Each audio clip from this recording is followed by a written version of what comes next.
Hi everyone, welcome. My name is Jo Aplin. I'm a professor in the History of Art Department and very pleased to be chairing proceedings this evening.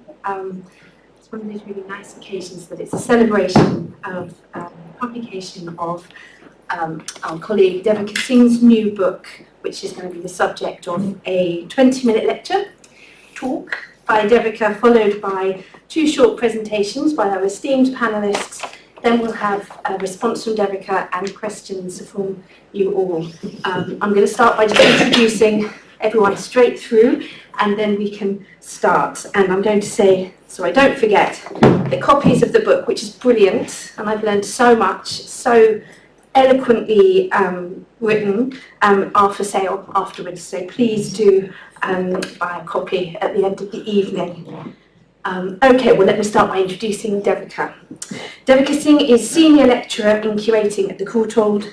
She was previously Curator of International Art at Tate Modern, where she was part of the Hyundai Tate Research Centre Transnational and in charge of acquisitions of South Asian art. She's also been Research Fellow at the Centre of South Asian Studies at the University of Cambridge and a Fellow at the Centre Allemand d'Histoire de l'Art, the Max Weber Foundation in Paris. She's curated exhibitions and collection displays at the CSMVS Mumbai, Dhaka Art Summit, Dubai Design District, Kettle's Yard in Cambridge, and of course Tate Modern. She is on the editorial group of the Oxford Art Journal, and her writing has appeared widely in exhibition catalogues, art magazines, and journals. Pardon me, perhaps needs no introduction, but we'll have one, is Emeritus Professor in Art History at the University of Sussex and Adjunct Research Professor at Carleton University in Canada. He's held fellowships at, among other places, Churchill College and Clare Hall, Cambridge, the Institute for Advanced Study at Princeton, the Getty Research Institute in LA, the Clark Art Institute in Williamstown, CASVA, the National Gallery of Art in Washington, and at All Souls College, Oxford. His books include Much Maligned Monsters, History of European Reactions to Indian Art, Art and Nationalism in Colonial India, 1850 to 1922, The Triumph of Modernism, India's Artist and the Avant-Garde, 1922 to 47, and the jointly edited book, 20th Century Indian Art from 2022. Shanay Javeri is the Barbican's Head of Visual Arts. Previously, he was Associate Curator of International Art at the Met in New York, and he completed his PhD at the Royal College of Art in London. Among the many exhibitions Javeri has curated are the groundbreaking retrospective Phenomenal Nature, Mrinalini Mukherjee at the Met Breuer in 2019, and Huma Babba's Met Roof Commission We Come in Peace in 2018. He's published widely in various art journals, and his books include Western Artists in India, Creative Inspirations in Art and Design, Outsider Films on India, 1950 to 1990, and America, Films from Elsewhere.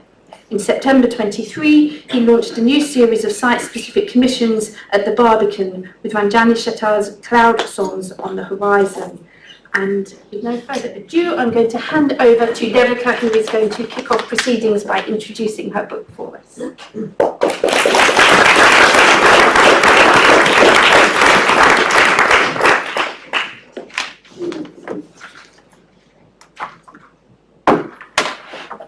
Thank you very much, Jo, for your generous introduction.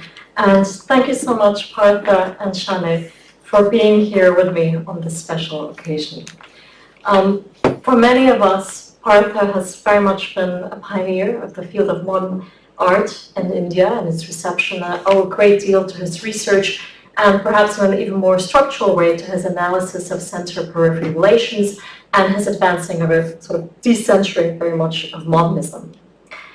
I was also very lucky to contribute to Shanay's books on Western artists in India and also on Chandigarh, which in 2 different and crucial ways help reframe the debate on India and the West. And Shanay is also a leading museum professional, active very much in bringing these new approaches to art history to audiences now here in the UK. Now, this book, like many, of course, was for many years in the making, and it's especially a great pleasure to have the opportunity to share it with you tonight. And because it has only come out today, we thought, as Joe explained, that I would begin by giving a short sort of lecture-like presentation on the book. And that will take me about 20 minutes. So we're back to the cover for now. So the book, in some sort of short summary, tells the story of the increased movement of art and ideas in and out of India, and of the individuals who defined them. Through a range of interconnected case studies, I map an internationally reconfigured history of art with Indian artists, critics, and patrons at its center. And I concentrate basically on the period from Indian independence in 1947 to the 80s and present one possible account of what are perhaps some of the most fascinating decades of Indian art. This was in short a time of impassioned artistic activity, on which I'll tell you more, visionary patronage, and also a time of great discursive energy.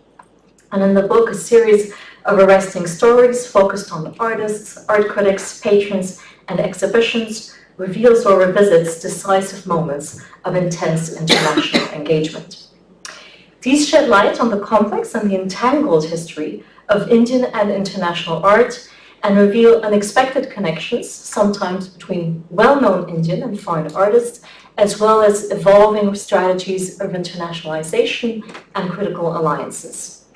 And throughout the book, seeks to understand in what relationship with hegemonic centers modern artistic developments in the former so-called periphery stand. And I basically consider Indian artists, architects, critics, and patrons as belonging to a history that was at the same time connected and unequal, and whose embedded hierarchies artists sought to challenge. So through the close analysis of artworks, the book also aims to displace the contested issues of derivativeness and influence through which Indian modern art, like that of many other extra-European terrains, I should say, was and often continues to this day to be approached. And I pay attention not only to the making of art, but also to its reception, and in this process to, if you will, how artworks are exhibited and written about, how they enter public debate, and how they're interpreted. So the book covers a great range of material, and I sort of tried to, but I think it's impossible to summarize it all, but I do want to take you through some key sections of the book. So the first chapter introduces the reader to the post-independence Indian art scene and is particularly interested in the relationship that Indian patrons had with international modern art and the links they established with different foreign art historians, architects, and artists. And this was a very vibrant milieu, but also one that was very much aware, very much conscious of center-periphery relations. And I should stress that throughout the book, I use a lot of first-person accounts, even quotes, and artists themselves often bring these center-periphery relations very much to the attention with a lot of wit and irony. And I was lucky to have the chance to interview many artists, critics, patrons who, for some reasons, in some cases, sadly passed away recently in some of them. So within this post-independence Indian art scene, I analyzed the different roles and statuses ascribed to foreigners by private patrons and by the state, and the power relations that ensued. And here, the print media must be acknowledged. And a noticeable example, and you can see here the cover of this magazine, Mark, is the journal Mark, which was founded in 1946 by Mulk Anand, and which carried side-by-side articles on India's past heritage, as well as on Indian and international contemporary art. Here, I look more closely, when I'm speaking of Mark, at the writing of Rudolf von Leiden, who was amongst a small but influential group of Austrian Jewish refugees who became very active in the Bombay art world and supported, amongst others, artists from the Progressive Artists group. And a particular insight pertains to the contribution of these Austrian exiles who fled Nazism and acted as a form of crucial bassin or mediators, if you prefer. These were men who'd fled Europe and made India their home, but who once in India also benefited, if only on account of their Europeanness, from Western-centric legitimizing processes. I also look at the exhibition projects developed by Indian patrons such as Ibrahim Al-Qazi, who organized in the 1950s in Bombay exhibitions titled This is Modern Art, that charted through reproductions, that is the development of 20th century European modern art. In addition, nation building involved a confident strategy of international recruitment. And foreigners who responded to the call, or whose work, if you will, chimed with the ambitious vision expounded by Nehru, included Isamu Noguchi, who belongs to a set of foreign artists, architects, and filmmakers who were not only influenced by India, but who also implicated themselves in the Indian art circles. And they often did so, and this is a key point I make, at the invitation or with the encouragement of Indian patrons and colleagues. And here you'll recognize the head portrait of India's first Prime Minister, Jawaharlal Nehru, which was made by Noguchi. This is a photograph that Noguchi took probably in 1949, rather than between 49 and 56, which is the official caption, at an astronomical site called the Jantar Mantar from the 18th century. This is the one in Delhi, and another such photograph in the same series is used for the book cover. Another person I discuss is the American visionary architect and designer and also friend of Noguchi, Buckminster Fuller. Here he's holding a workshop in Ahmedabad. Here you can see some images from Roberto Rossellini's India Mathrubhumi, a docu-fiction which also impacted Rossellini's personal life as he met his future wife Sonali Dasgupta during the production of the film. And Rossellini, and this is of interest to me, described India as the quintessential country of realism. And in line with the statement, he said that he deliberately stayed away from tourist landmarks and monuments. He explained that he refused to see the Taj Mahal, he cast his eyes away, and when he was at the Ajanta caves, he refused to get out of his vehicles. And here you can see that we still have, along the credit lines, an image of the Elephanta caves in Bombay, but these are not covered within the film itself. So this chapter as a whole, this departs from the common assumption that connections with India pertain primarily to a countercultural sensibility. A different strand is the focus here. It can be characterized by its comparatively rationalist approach, one that engaged with the nation state and with forms of Indian materiality, though it was still tainted with Orientalist distortions. And one of the originalities of the book is that it presents for the first time within a coherent story works of Indian artists and foreign artists active in India who participated in common networks. Le Corbusier's design for Chandigarh cannot be set aside in this context, and here I have to stress that the city was, of course, very much the result of a collaboration, including with a set of younger Indian architects, and that it was, in fact, the cousin of Le Corbusier, Pierre Jeanneret, who oversaw the project, and he himself actually lived in Chandigarh for 14 years. Beside Chandigarh, the book examines closely the villa that Le Corbusier designed in Ahmedabad for Manorama Sarbai and the intense process of negotiation that he had to go into for this project. And one of the fascinating things that the archives of well-known creators such as Le Corbusier revealed when I was researching this book is that contrary to what may be assumed, many proposals didn't materialize, and that more generally speaking. So I initially visited archives because I wanted, in short, like we all do, to know more about an artwork or an architectural project, and I ended up discovering so many things that could have happened, but didn't. And this history of unaccomplished artworks tend to be sidelined when one focuses on actual or finished outcomes, as one typically does with artworks as art historians and especially as curators. But this history of failures, of unaccomplishments, is equally captivating. And there were, in fact, so that even in, of course, the projects that materialized, many instances of frustrations and also dead ends that I emphasize. And these help us understand how Indian patrons and commissioners impacted the degree of success of foreign creators in India.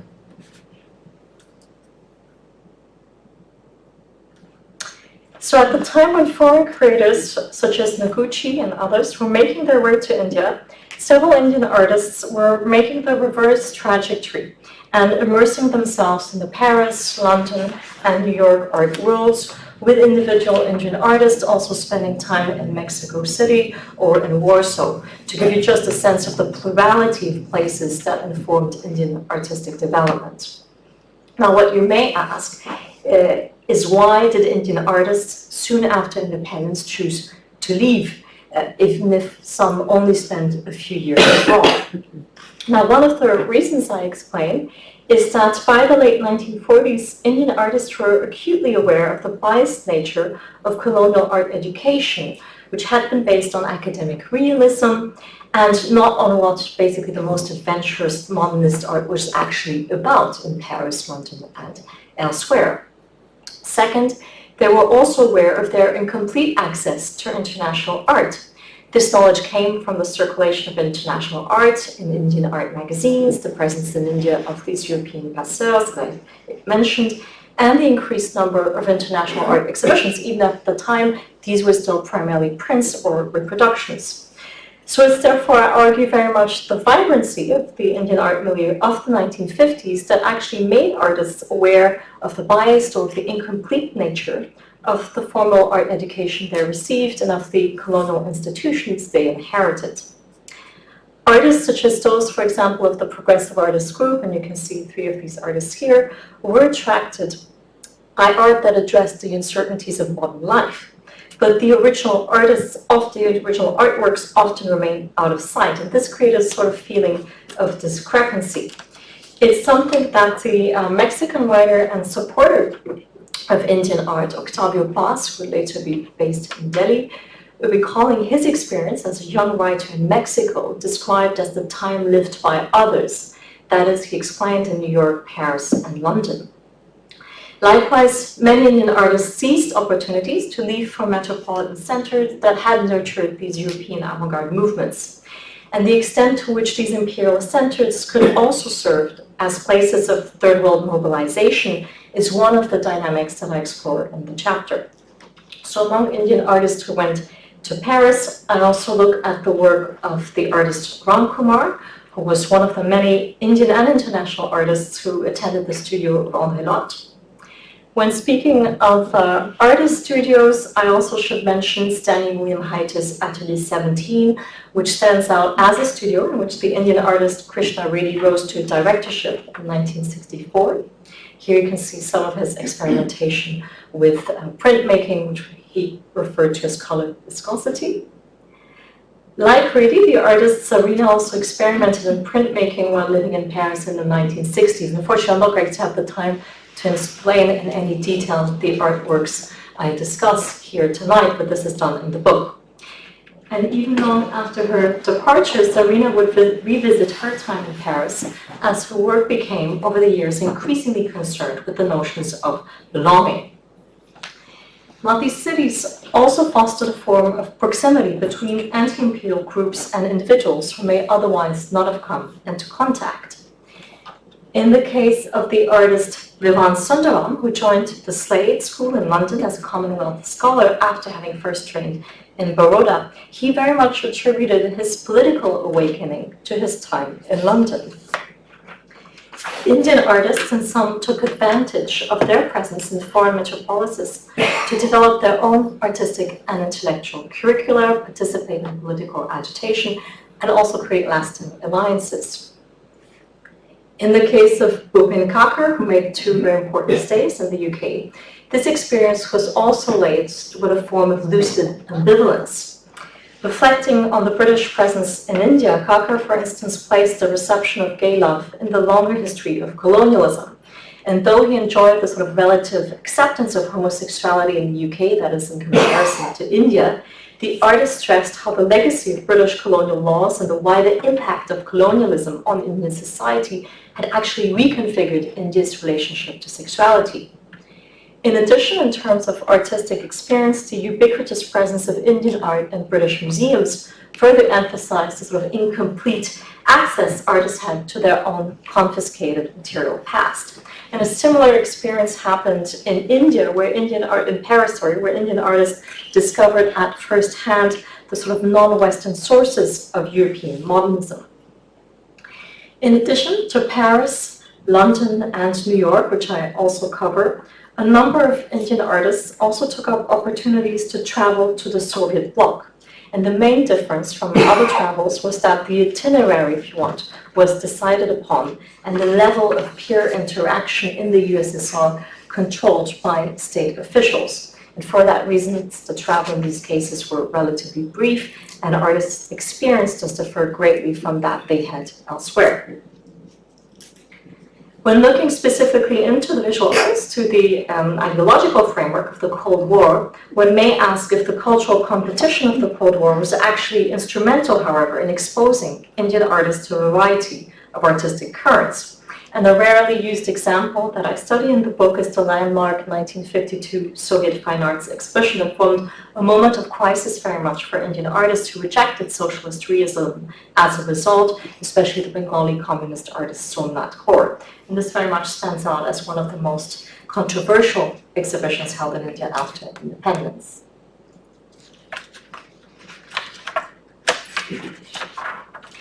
Now, the third chapter of the book is titled New Forms of Internationalism, and it pays particular attention to the late 60s and 70s as a crucial turning point that has considerably shaped artistic discourses and interpretations up to the present. These were times of social and political turmoil, and the new generation of artists who emerged in those years were both confident in their own practice and distrustful, in short, of inherited structures.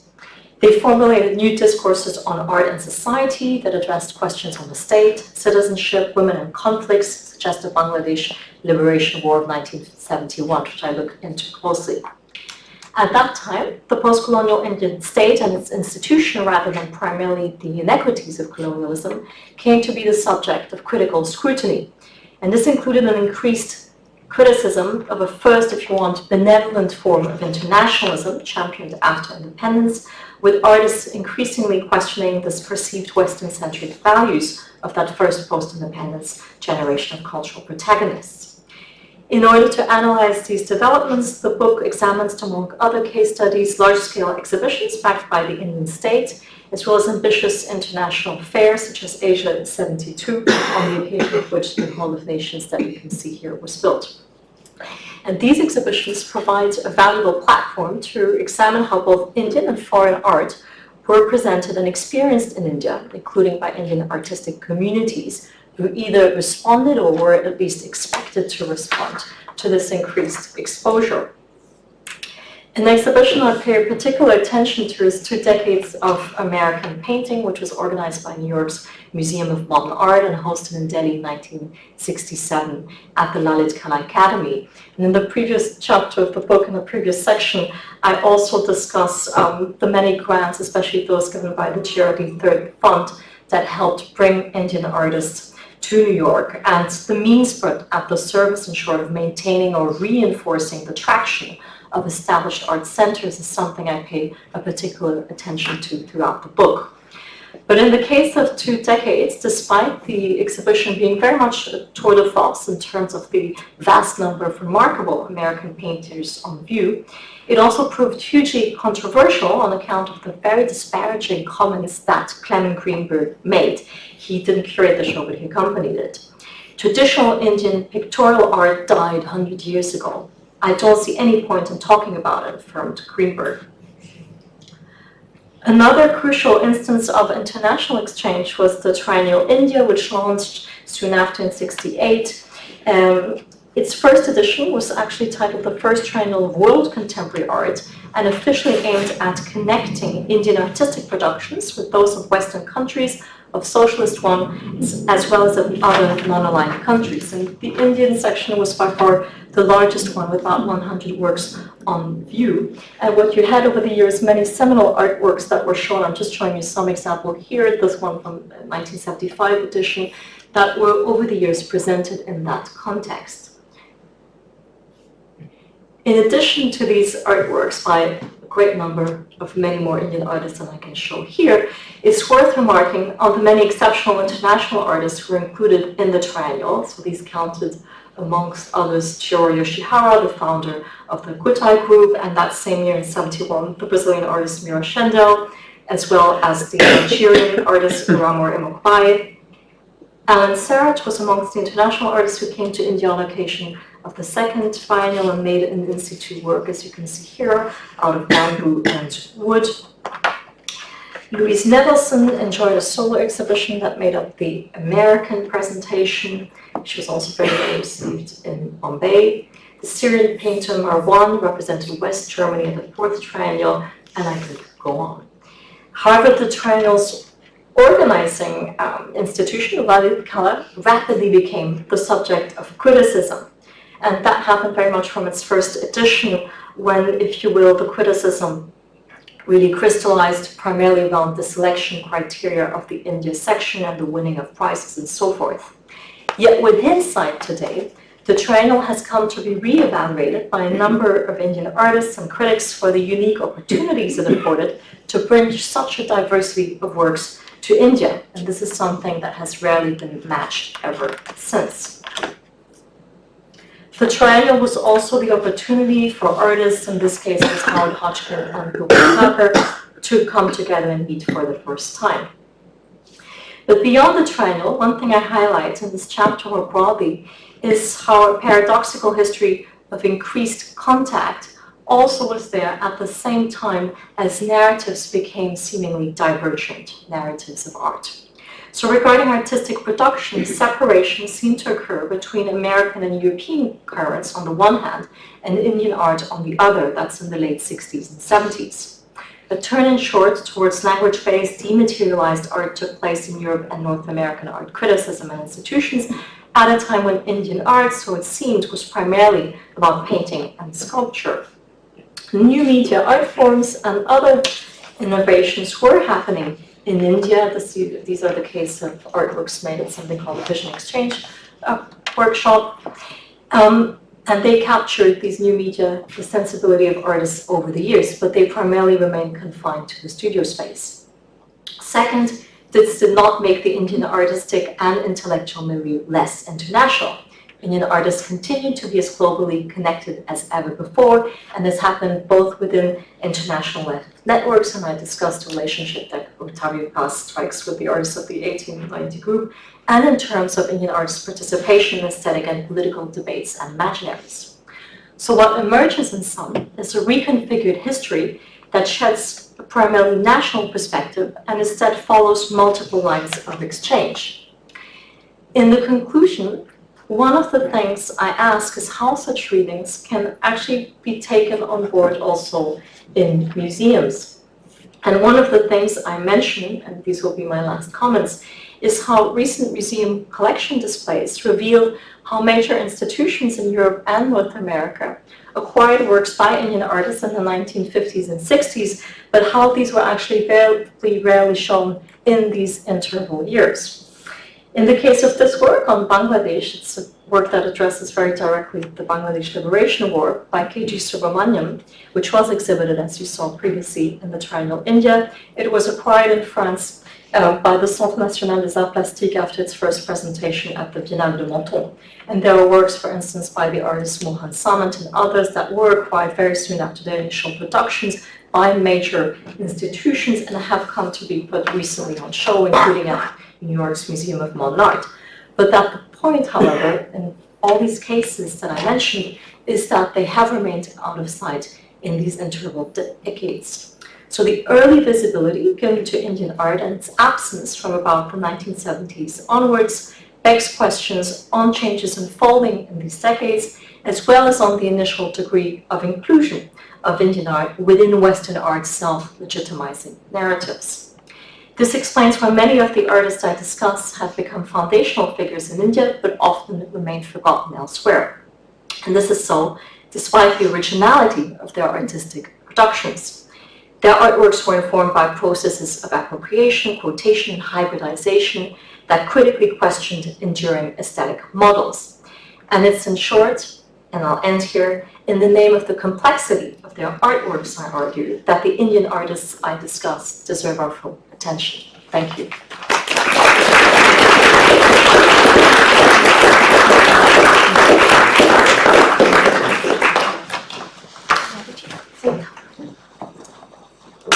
Thanks, Devika. Okay, so Our two panellists are now going to speak for 5 or so minutes on the themes of Devika's book, which is going to respond to...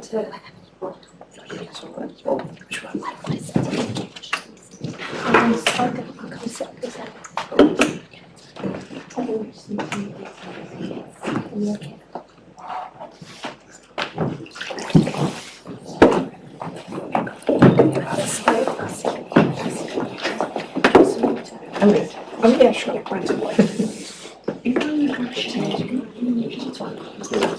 fine.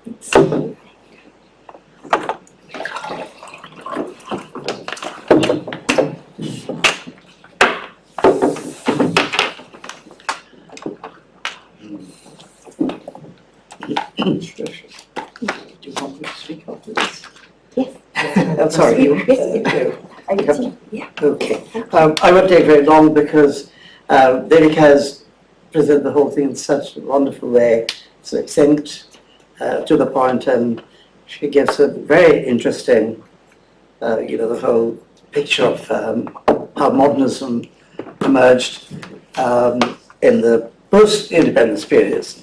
But I say it's very personal. It's a really pleasure. I'm so glad to see this book. I want to touch it very soon and have a look at it. I've known Devika, of course, since her undergraduate days, and I've always followed with great interest her development as a student and as a scholar. And I think one of the things, strength of her work, research, that she has so many languages, very important. She has been, of course, a high flyer, Cambridge and other places, but this particular work is something I'm very interested in. It's of great interest because of its global implications. So I'll pick out a few things just to think about. In the post-independence era of 1950s, the Bombay Progressive Artists Group were forging new art in response to the newly won freedom from colonial rule. This is, of course, a well-loved field. So many people have written about it. But strangely, and I find this very strange, very few monographs that give an overview of the period. I had mapped in and out of the colonial period in my 2 books, which dealt with tensions between colonial rule and nationalist struggle. You can all hear me, can you? It's clear. But, and in many ways, Devika, so you resume and continue with the story in your very comprehensive monograph. I mean, that's what I found very impressive. But there is another, and I want to stress this, equally significant reason why her book is at the cutting edge of global modernism. And I think this is going to be very important. Now, what do I mean by it? Today, the idea of modernism is widely challenged by non-Western art movements and art historians. The multivocal nature of global modernism even causes anxiety among art historians who lament the demise of art history as a grand Hegelian narrative. Devika is part of the generation that challenges the attribution of derivativeness, time lag of modern Indian art by bringing out the complexities of Indian responses, both of artists and of art critics. Very interesting, and this is partly because of the first Prime Minister, Jawaharlal Nehru.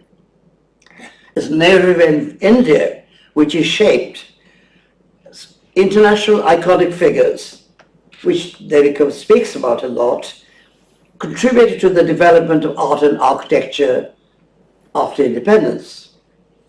Chandigarh, for instance, one. So you have the architect Le Corbusier, artist Isamu Noguchi, the designer the Eames couple, and architect Buckminster Fuller, and of course then finally filmmaker Roberto Rossellini. But what I found very interesting, and she argues very persuasively, is not a triumphalist account of foreign intervention in India, but a personal accounts of individual conflicts, differences, and compromise on the part of global celebrities. They found in some, field, they thought they'll sail through. They couldn't. And there was that sort of problem continuously. So it's not all a triumphalist account. So it's not a triumphalist account of foreign intervention in India, but of personal, conflicts, as I mentioned, and, basically it's a much more complex story. Also, as you mentioned, reception of major Euro-American events held in India, Triennale India, where there was a lot of criticisms, debates, and it was challenged.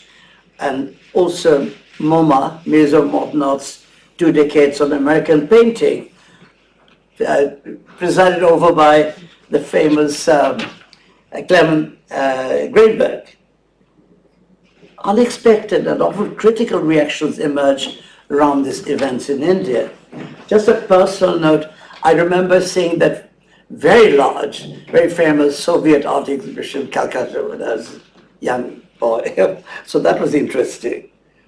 Now, the very recent, and that's what I also want to stress, migration. James Clifford, the anthropologist, recently wrote about roots, that cosmopolitanism, this whole population displacement, travels, but he see this as from below, not the privileged few traveling, but people, who don't have much. So we have physical migration, which we experience in war, refugee distress, people fleeing from countries of great turmoil. You see, we hear about it every day, and of course there's a lot of conflict, as you know, in Europe as well. Only today our Prime Minister was kind of trying to defend his Rwanda project. He's not the only one, of course. So with the physical migration, there's also cultural migration. Cities have become conduits for a form of cosmopolitanism, and artists there engage in constant cross-fertilization of ideas. A recent conference in Munich called it very interestingly arrival cities, the diaspora and the migrant artist. It's a very important thing in the present world. So in this context, of course, they've been of great importance. So it makes an original contribution to the current debate on transcultural encounters that seeks to decenter or decolonize the dominant canon. Let me end with a quotation from her. She says, artistic creation of foreign artists connected to India and the creation of Indian artists made abroad is, slightly changed here, part of an internationally configured history of Indian art, end quote. So, to conclude, with skill and insight, she foregrounds the complicated entanglements of dense international network consistent of India as it looks at the world. It's a very rich, multi-layered, and fine-grained account of cosmopolitan, post-independent India. So I'm confident that it will become an indispensable textbook for art and art history students, including those who are engaged in exploring the development of global art, modern Indian art within that. Thanks. So that's I won't give you much longer. Thank you.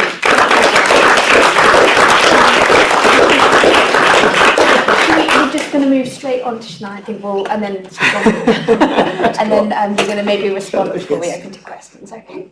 think? I will keep my response short. After Partha, I don't think I have much to add at all, but first I want to begin by congratulating Devika. We've been fellow travelers, having nurtured shared interests in how India and the West has intersected, and the interweaving of many of these figures and art forms has been something we've shared conversations over a decade. And so we were reminiscing just last week, once I got a copy of the book, about when we first kind of came together to talk about it in 2009, 2010 in Jaipur. So it's really remarkable to see, how interest in this area has grown and the way you've synthesized it and brought it together in this very masterful and eloquent and elegant account, which takes social, economic, and infrastructural determinations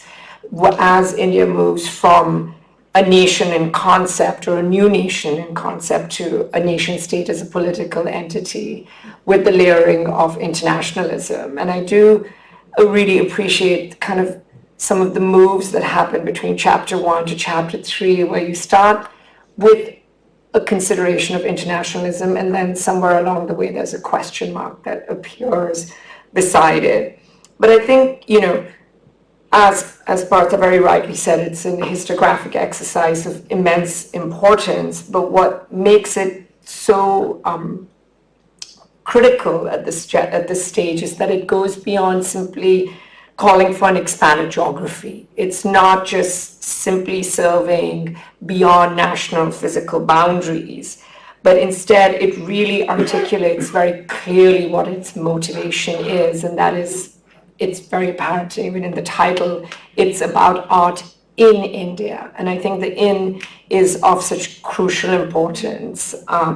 And there are just some things that stood out to me in prompts that I just want to leave now on the table, and then we can move into a discussion around. One is really, you move between the macro and the micro, and the specificity around the conditions in which art was facilitated, from state patronage to private patronage to artists' own initiatives. And the triangulation between these three modalities in the immediate post-independent movement in chapter 1 to when we come to chapter 3 has shifted quite a bit because the conditions of the country have changed.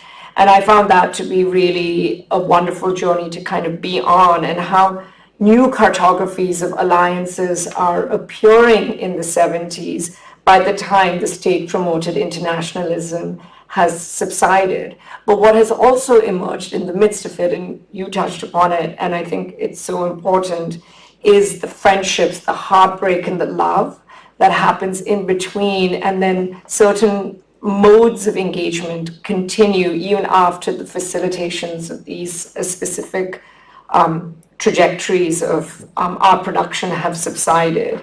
The other, and Partha spoke about this, is the question of cosmopolitanism and an evolving understanding of it, and cosmopolitanism and the conditions of it as being one of privilege, but from down below.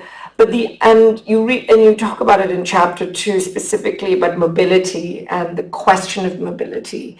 But then also you mentioned somewhere the idea of the limit. And I think that's something that I'd love to kind of dwell more on with you, is the question of the limit of cosmopolitanism, or the idea of a certain kind of cosmopolitanism, and where does that start to kind of emerge.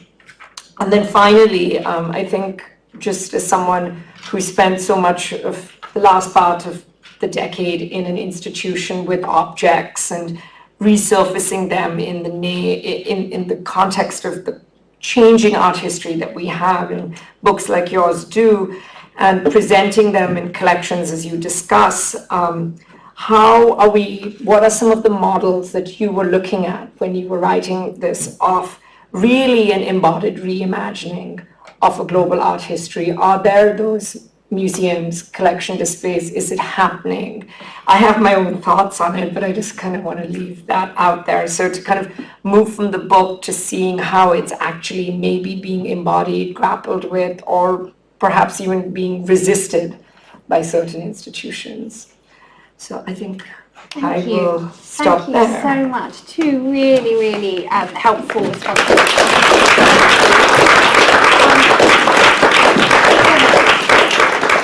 Devika, would you like to just dive straight in and maybe give us some of your thoughts in response to those very I'll try rich to. Thank you so much first to both of you for this extremely close reading of my book.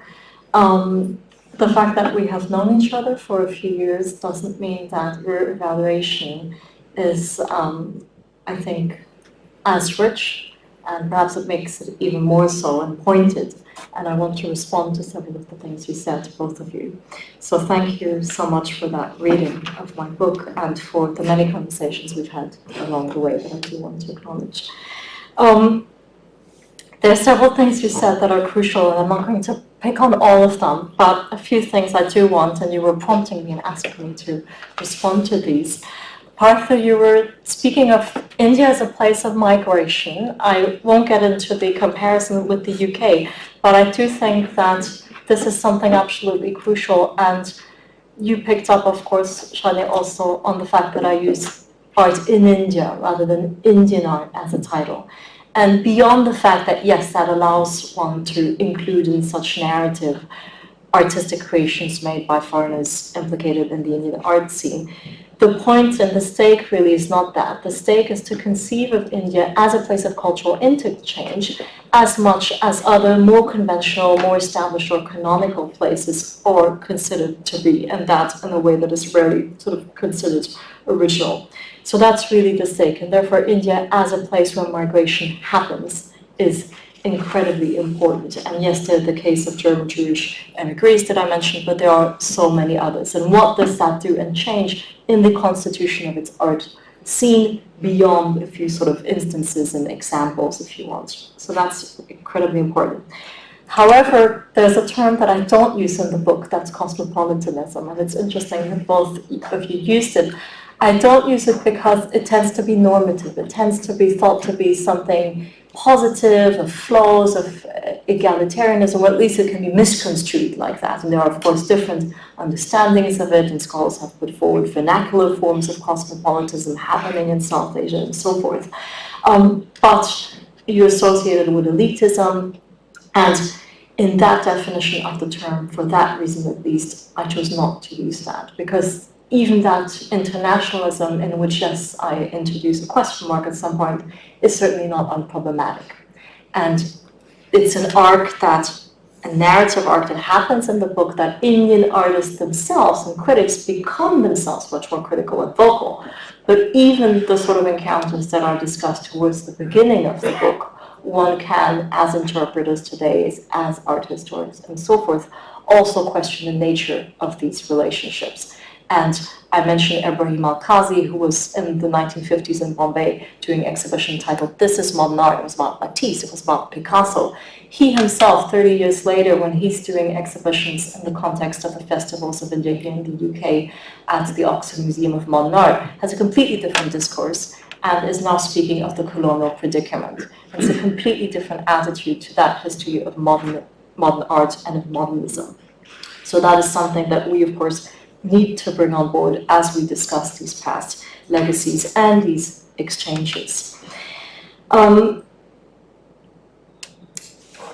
other question pertains to the sort of models, and you weave some models as an art historian writing a book. I have certain models in mind as someone who's also thinking about how that can be done in space and how do these sort of different narratives. So what is very inspiring as an art historian from that perspective is, and I mentioned it, is also the things that didn't happen and instances of frustrations. That is just very difficult to convey in an exhibition space because one is working with objects, and even if objects can be complicated to shift around, whatever, you're still always bound by the object.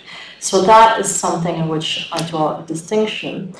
However, and as a curator and someone who's no longer in an institution but who continues to curate, I do ask myself these questions, and I've worked in the past, and colleagues, some who are still here also tonight, worked in an institution that was actively involved in trying to shift the frameworks that were Western-centric, present new narratives, and so have you.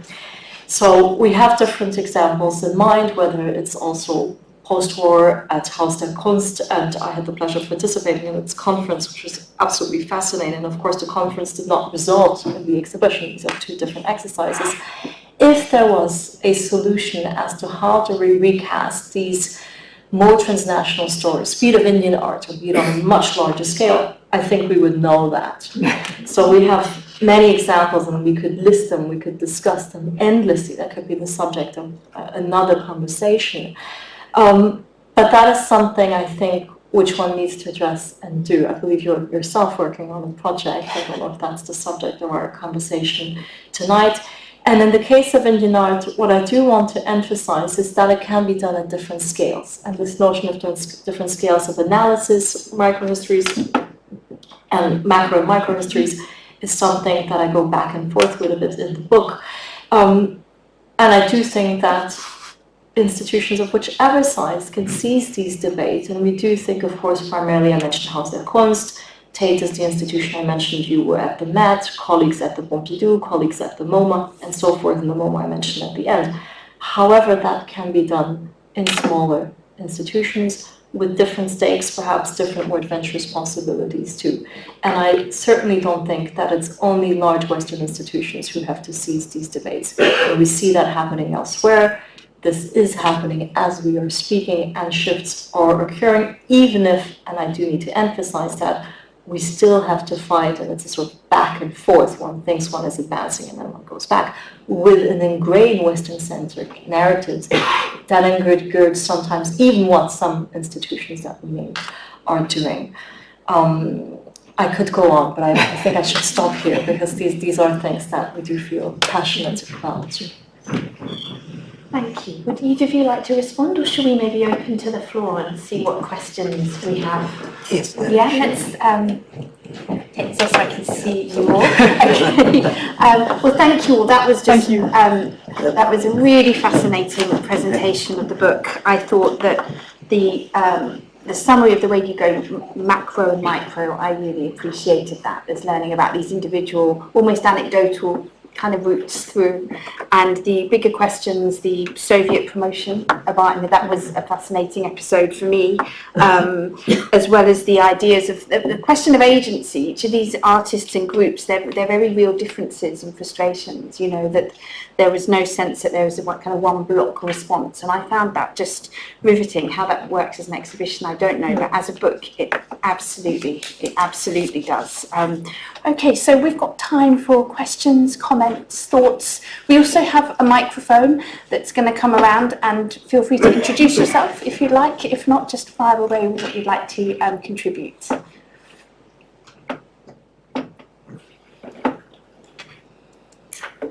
Debbie, can you, we just thank you. First of all, thank you so much. I'm really looking forward to getting hold of the book, and thank you to... Is that on? Is that on? It should be. Yeah, can you hear me? Yes. Thank you. It is on. Hello? Yeah, okay. So a big thank you, first of all. I'm very much looking forward to getting the book, but thank you also to Arthur and Shannon for your comments. I wanted just to go back to, there are many points that one could pick up. I wanted to go back to your comments towards the end of your talk, Devika, about the sort of the gap between the early sort of presence of and even collecting of works by Indian artists in Europe. I'm not sure you mentioned American ones, examples as well, but in the West. And then at the pause until the further take up. And I was just thinking about the fact that in London, in that period of gap, Robert Skelton took a lead in continuing to acquire, in the context of a historic Indian art collection, contemporary works. Very, very conscious that Tate did not collect. Someone should collect. but then the balance shifted again. I was probably not as active as I should have been in that field at the time. But it's sort of, the shift, it seems to be also ironically coincide a little bit with the beginning of the great festivals era. So I just wonder whether you could comment on those sequences and whether there was any connection at all. And of course the festivals did include some modern stroke contemporary Indian art, and how whether you feel those had any sort of critical role, whether you mentioned it at all, or whether that's simply a different trajectory.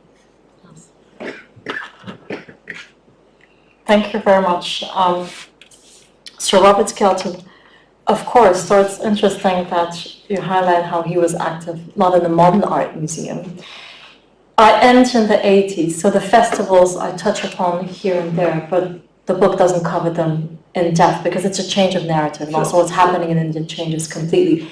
And yes, you're right, so there was a small exhibition at the Tate, which was curated by Howard Hodgkin, 5 or 6 Indian painters, and it has a very clear descriptive title, and there was also a larger exhibition in that was across 2 chapters, co-curated by Geeta Kapoor, and that included a greater variety of Indian artists. The shift I mentioned happened slightly earlier, so not so much in the 80s, but even already before in the 1970s, with this sort of institutionalization, not of all, of course, American and European art works, but of a type of art, so broadly speaking, as broad brush strokes, that was conceptual, dematerialized, and that simply that couldn't make sense, not just of what was happening in India, but what was happening in so many other places, or at least what they thought was happening there. And this is one of the points I make, because some of these artworks were being made, not that the point is to fit them into these pre-existing rubrics, but if we opened their eyes, there were actually much broader variety of creation. Now, the question more broadly, now we can go into that chronology, but that's not the point, is, I think, to me, why did some institutions, at least, even if they're noticeable exceptions, stop collecting or at least exhibiting some of these artworks they had first acquired? And at least in my research, what seems to me is that the 1950s and 60s art worlds in London, also in Paris to some extent, were much more ready to integrate, present, exhibit, and sometimes it just was because there were a few more agile spaces. It's not that it is happening all over, but they were still, broadly speaking, more inclined to include these artists. And that form of rigidification happened in the 70s. And we're still a little bit stuck with these narratives as we are discussing things here today. And that is, I should also stress that in the case of the festivals of India, yes, there's a lot of marketing, there's a lot that happens, but it's not institutions that host exhibitions that change the DNA of a collection or DNA of art history. That's primarily done through acquisitions, as we know. Oh. There's one, and then there's another one next to Debbie. Hello, hope you can all hear me. Thank you very much. My name is Wilson Tarbox, and I'm a PhD student studying third text at the École de Louvre in Paris. I actually did my Sorry, master's on- we're not. Is this one louder? We feel that we can't hear I very think you well. should tell Do you me. think? I'm probably Yeah. Okay. It might be helpful though, Debbie. It isn't very loud, is it? Do you want me to take this one? Do you want to say that? Yeah. We can just. Let's get the question that I can. Okay, I'll much louder. Resume my little introduction just by way of saying that I was absolutely fascinated by the presentation, not only because I wrote about Octavio Paz for my master's and his art criticism in particular, but also because as a PhD student in Paris, I'm studying third text. So ideas that came up in the lecture and in the panel discussion related to cosmopolitanism, modernity in the non-Western world, international solidarities between non-Western artists, is a subject that's very near and dear to my heart at this moment. The question that I have, though, is about the conclusion of your presentation, where you mentioned models, notably hybridity, and I didn't retain or was fast enough to write down the other ones mentioned. But it strikes me that there are other models for understanding the context, the contact rather between different cultural traditions, including creolization and synchronicity. So I was just wondering, why did you select hybridization as one of the models in your conclusion for understanding the way in which cultural contact took place in India after independence? Thank you. I was actually using it not so much to describe a context, but to describe simply in a very formal and perhaps more literary way than you have in mind what was happening in some of these artworks. Is this doing something? This one works very well. Some of the artworks I described. When it comes actually to creolization, I find it to some extent, because we also have to consider the context in which that arose, but I do use Edouard Blisson, and I do also use very much his ideas and take them on board, and I find them incredibly inspiring. So there was a wider conversation to be had, including, of course, also on South-South linkages and on a range of different, if you want, instances of exchanges, to use this term, that happened and that were between Indian artists and their interlocutors, but that remain, if you want, less structuring of exhibition spaces, less structuring of careers, and that happened often at an individual basis, but or if one is looking at a broader sort of level, more checkered and complex in their histories. And it brings up all sorts of geopolitical considerations on also the relatively isolated place of India, at least in Asia, even if it was, of course, one of the leaders of the non-aligned movement. But I'll end here. I think I answered your question on hybridization, I hope, but we can Thank you. discuss more instances Suzanne in your introduction. Thank you very much, Devika, and the panelists. This was really fascinating. I had a question which perhaps is unfair, because I haven't read the book. I don't know what else there is. But I wonder if you can reflect on the fact that similar kinds of movements, perhaps, take place in other parts of Asia, and whether, I'm inspired by your book, Sight Unseen, by the fact that it will be indeed a source onto which one can hang other narratives. But events of post-World War II that generate similar kinds of resistances and dialogues, say in Southeast Asia, in Iran and elsewhere across Asia, which engage with questions of modernism on the peripheries, and then resistances like West toxification, thinking about toxicity of the American export of, for instance, abstract expressionism to these areas, and then the Russian counter-narratives and so forth. If you think one can actually engage in this with India and beyond, but in a transasian way, in other words, keeping the operation with Europe and America out of the discussion. I'm not saying you should, but I'm saying, can you suggest that that might be a fruitful way? So I would first say that resistance is a form of engagement. So from that perspective, it's interesting also, Shani mentioned the arc that I explain in the book, which is one of increased, if you will, conflicts, issues, critical voices that are against not necessarily individual artworks. This is not about the individual artist or painting in 2 decades of American painting and so forth, but it is about the broader ideological framework with which these artworks are presented and the structuring discourse that sort of comes with it and its reductive bias nature and so forth.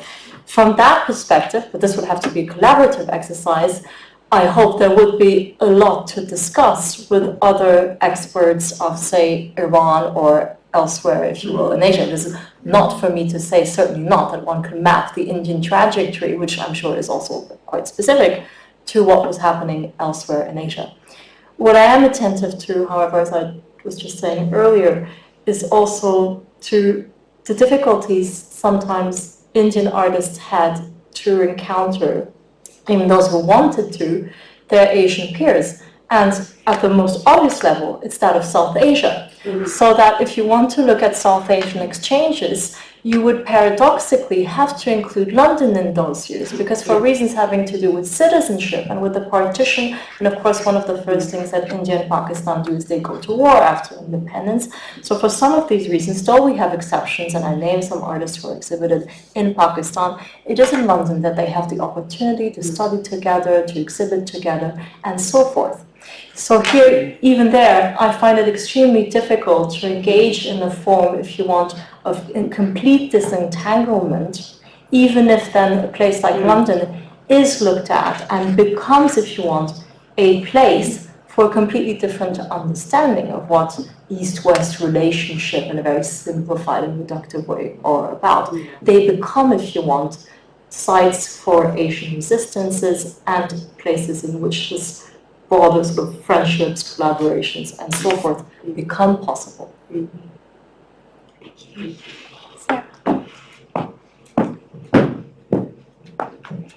Thank you so much, Devika. Just following on directly from that, something I wasn't going to mention, but as we've been talking about London, I'm constantly wanting the absolutely perfect student to write about the Commonwealth Biennales, of which there were two, and I wonder to what extent there is also that narrative as well as Asian and Asian meetings. I don't know if you broach it at all. So I discuss Indian artists who came to London and some did exhibit, for instance, in the Commonwealth Institute, and in their exhibitions, not necessarily the biennials. But the emphasis is not, this is not a book, if you want, on the Indian diaspora. And therefore, for reasons of only of space, I do focus on artists who eventually go back to India. So that's an emphasis here. And however, when they are in London, there are spaces like the Commonwealth Institute, and the notion of Commonwealth are, of course, absolutely pertinent. What I'm sometimes a little bit wary of is how we deploy that term and how there's a sort of, celebration of a more benevolent idea of the Commonwealth, and that's certainly not. What it does emphasize is that for some artists, they also had to make do with these more official channels. And they're both part, if you want, of sort of countercultural, artist-driven spaces in the UK, but they also have, and this is how these sort of spaces were, if you want, structured, was through the official representation of the High Commission that could be exhibited in these Commonwealth exhibitions. They also, if you want, because there's a paucity of spaces for them to exhibit, they also seize these opportunities. And how these circles, sort of these circuits intersect is something I find particularly interesting, because they had to. This is something that they therefore seized as perhaps complex and paradoxical opportunities.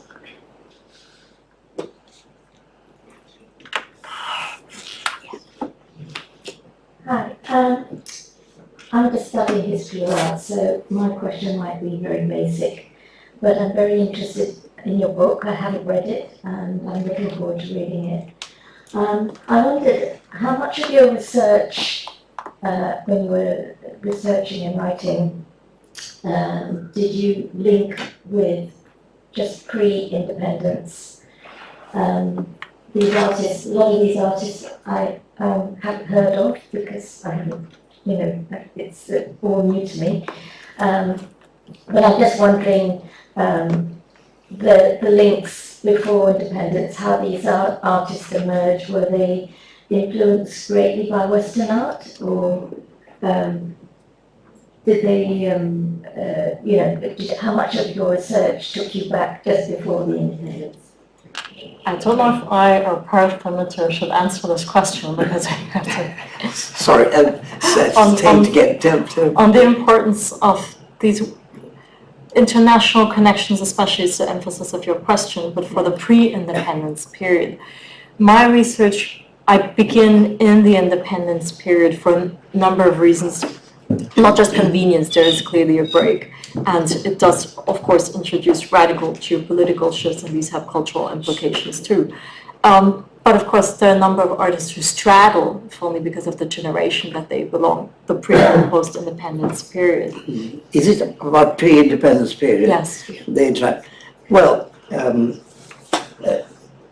Sorry, so you think of what was the connection between, let's say, Well, European just to art? link up with Is that am I this wonderful right? book, Yeah. yes. But obviously, Very interesting. In fact, I mean, a lot of countries have this interchanges, but India always was at the kind of center of lots of different debates going on, right from the beginning. I mean, not right from actually the time of nationalists. They had networks in London, for instance, and showed in London Rabindranath Tagore and all the Bengal school, and Rabindranath particularly was greatly admired by Germans in 1924 exhibition. So there's a lot of link there. But what is very interesting, and this was partly because of Rabindranath Tagore, if I understand your question correctly, the Bauhaus, the artists there were very interested in Tagore and also to some, but also on India. The very first, I would say, 1990, about first 7 or 8 years, you had Kandinsky, Paul Klee, Johannes Itten and others. They were actively interested in India. Klee did an amazing painting based on the Vishnu man-lion, Narasimha image, which he called the wild man. And so he was very interested. Itten wanted to show in Calcutta with the other Bauhaus people. They were very, there was this, an exhibition which is very important, the first transcultural event, I would say, where German artists and Indian artists had some intersections, had something in common. There are reasons for that. Interestingly, high modernism never recognized, they didn't even know about it. 1922 is a very important date for high modernism. T.S. Eliot, Wasteland, Ulysses, Joyce, and lots of other things. And there's one interesting event happened, a party or dinner in Paris of well-known figures, Stravinsky, Picasso, Proust, and Joyce. But you see, this is very much, these are recorded. The same time, 1922, there's this very important exhibition where Klee, Kandinsky, and Itten and others, about all the teachers and students of Bauhaus wanted to show in Calcutta. It's very interesting. And there was certain kind of interaction. It was through the art historian Stella Cranbrook. So in many ways, there were these intersections. Sometimes these were not direct. For instance, I always think of the painter Jamini Roy. His ideas of art as a collective communal activity, which he said had been lost during colonial rule, had amazing parallels with German so-called primitivists, Karl Einstein, Wilhelm Hausenstein. They were talking about the same thing, alienation of human beings, and then you restore it through, kind of art of the community. So there are a lot of links going back and forth, if I may say. I'm just wondering, Devika, does that connect up with the artists that you're talking about in the book? I don't discuss, so Partha ended with discussing Jamini Roy. Yeah. Jamini Roy actually occurs in the book as someone who Howard Hodgkin goes to visit. He goes to visit his studio and he does a painting which used on the cover of your book, Shani. So there are a lot of these stories that of course emerge and that can draw, if you want, connection between the pre-independence and the post-independence period. But to a large extent, the importance, if you want, of the project of nation building and of what was happening in terms of the building of institutions, of how that radically changed and reconfigured artistic scenes, that's at the core of the book, and not just of the book, but really of how art scenes changed and evolved. So even if you're looking at the same actors, even if you're looking at the similar cities, and if you're looking at Calcutta, you would have major shifts happening for the post-independence period. I had one question for you, Devika, moving on from that slightly, which is, I know we've been talking a lot about kind of the broader framing and the concepts, and the historiographic exercise that the book is making. But during the research, I want to kind of take it back to the work of art. Was there a body of work or a single work of art that you came across that was made either by an Indian artist in the West or a Western artist in India, or a single work that you found particularly compelling, puzzling, challenging, but like a work of art? Maybe we can talk about one work of art today. It's a great question, thank you. I think I'd have to wait and get back to you and discuss it afterwards, because the thing when you cover so much material is that you start engaging with so many artworks for them as objects, but also for the stories that are behind them. So if I were to single out for different reasons that are as formal as the stories behind it's formal in terms of the reasoning, you'd have to adopt a different lens. So I do have my favorites, yes, and some are of course reproduced in the book, and the emphasis on images is something that was important to me, and Reaktion Books was also played a crucial role here, as well as the Paul Mellon Center, I have to acknowledge, that also allowed for this publication to take this shape. So images are there, but there is no single artwork as I'm going on. I was thinking about it still, but I don't have a conclusion for you. No single word. Okay, we've got maybe two more questions here. Thank you. Yes. I have to find an answer, one word, that encompasses it all. Okay, so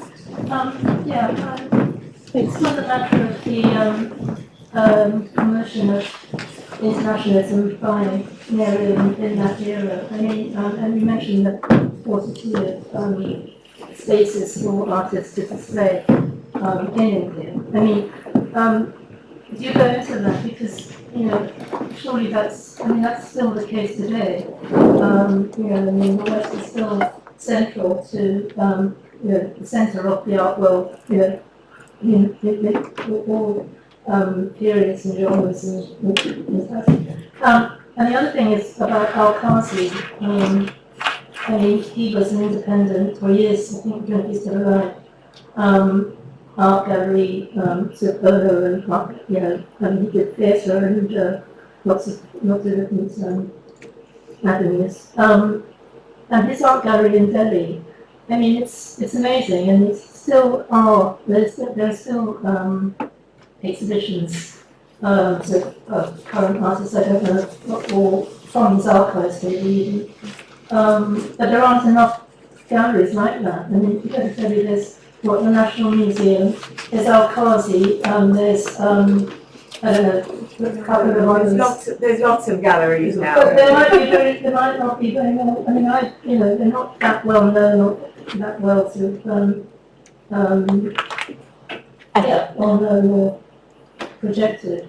It seems like it hasn't really moved on from that period. I actually think it has moved on a great deal.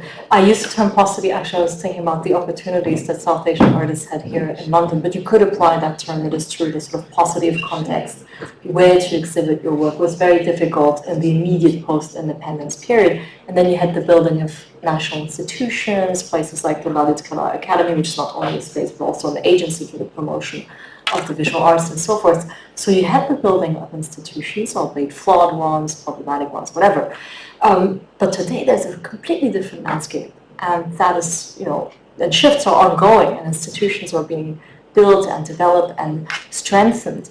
And the important thing also, I have to say, that I'm should stress is that where things differ greatly is the importance also of private galleries, and the roles they play could be slightly different. And it's interesting that you would mention Art Heritage, which is the gallery that you have in mind, that Al-Qazi and his family, not just him, were behind, and that still exists. And these galleries play a very important role in not just presenting contemporary artists that we expect them to do, and that's great, but also in mapping and revisiting some of these legacies. And I have many examples that come to mind. Some have much more sort of project, archival-based projects that they do. So I slightly defer with what you said, but perhaps, and maybe, I don't know if you're based here, but perhaps it needs to be even more advertised more strongly outside India, and I think this is something which ought to be done, and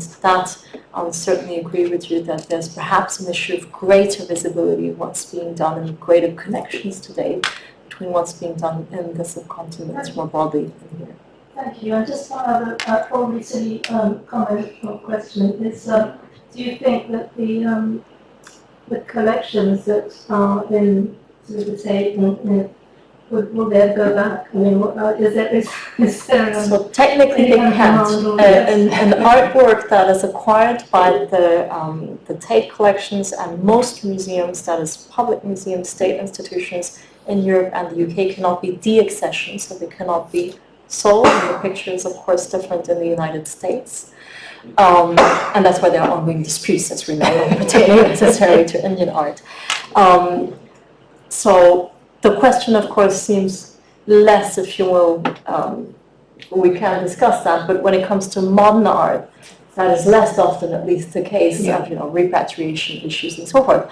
However, if you went one step further, there is the repatriation and there is the question on where a particular artwork of the past should belong. But the question that a study like this one raises is also about, if you want, the way the history of modern art, and not just the history, but its objects, have been shown and exhibited. And as I explained, and I mentioned it tonight also, stunning exhibitions like 2 decades of American painting, with all its problems, but if you look at the artworks, these were astounding examples, and the sort of means that were put to bring these to India, and then what followed, organized by Indian exhibition makers, that is the Triennial India. Over the years, that sort of bringing together of artworks is what ought to be repeated in order to have an actual history of modern art and modern artworks that are presented in a much more forceful way, international artworks, not just from Europe and North America, from a much broader geography in the subcontinent. And there are actually people involved in this today. So you do have institutions actually in India who are trying and are actually actively acquiring works. But it's the beginning, and whether it's entirely possible, I mean, it raises all sorts of questions. Thank you, Devika. We are at time. I think there were other questions. Please join us just down the corridor for a glass of wine and to buy your copy of the book. But first, can we thank Devika and Hassan?